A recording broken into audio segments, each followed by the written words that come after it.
For 2000 years, China was the richest empire in the world. From the Roman Empire during the time when Jesus Christ was alive, all the way to the Spanish Empire in the 1600s, no one had been able to surpass China's economic scale. It was the most advanced civilization on the planet in terms of culture, literature, agriculture, and technological innovation, bringing to the world inventions such as printing, the compass, paper, gunpowder, and many more. That was until the 4th of September, 1839.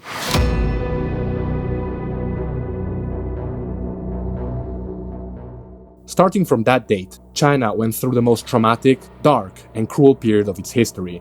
110 years of horrors caused by Western power first, and by the Japanese Empire later. This period is nowadays called the Century of Humiliation, a century that wiped China off the list of the greatest superpowers on the planet, until a man decided it was time for his motherland to regain its dignity. That man was Mao Zedong, the man who began China's redemption arc.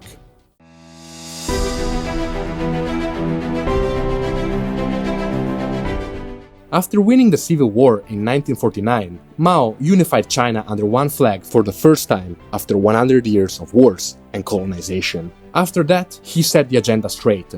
On October 29, 1955, in a speech in front of his party members, he famously stated, "Our goal is to catch up with the United States and to surpass the United States.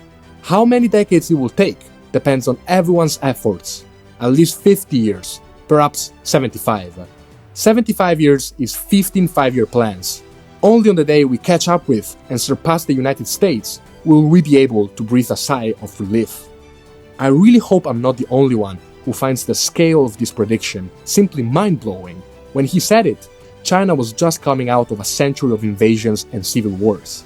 95% of the population lived below the poverty line, and owning a bike was seen as a status symbol. Mao said those words 71 years ago. And 71 years later, China has become the second largest economy in the world by GDP, and the largest one after accounting for purchasing power parity. China also completely eradicated extreme poverty. So how did China do it? To understand it, we need to look at Mao's successor, Deng Xiaoping.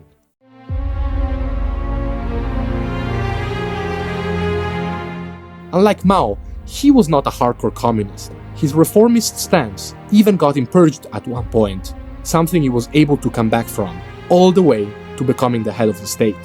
And once he got into power, he did something very simple: reform and open up, which basically means let people keep some of the profits they make from their work and allow foreigners to trade with us. So people did exactly that. At first, China focused on industrialization. That's because while the Western superpowers were thriving and going through the Industrial Revolution, China was being invaded and exploited by those same foreign powers. And in a couple of decades, China caught up with 2 centuries of Western industrialization. Having a lot of natural resources definitely helped too. Then, at the turn of the century, it became the factory of the world. Because of low labor costs, Western companies like Nike, Adidas, Mercedes, and so on relocated their factories there. At the same time, Chinese companies specialized in producing and selling all kinds of products. Initially, those were cheap, relatively low-end products, but nonetheless useful for capital accumulation. This process became even smoother after China joined the WTO in 2001. Then, in 2015, China decided the time was right to switch from low-end products to advanced technology.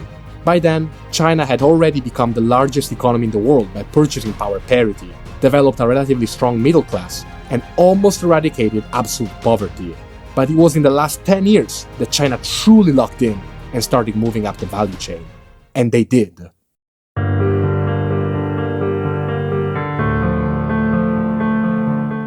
Nowadays, China is the world's leader in EVs, solar energy, drones, and 5G and 6G frequency bands. It is also in the top 2 for smartphones, quantum computing, and AI, and I'm pretty confident that if you watch this video a few years from now, it will be number 1 in all of those sectors.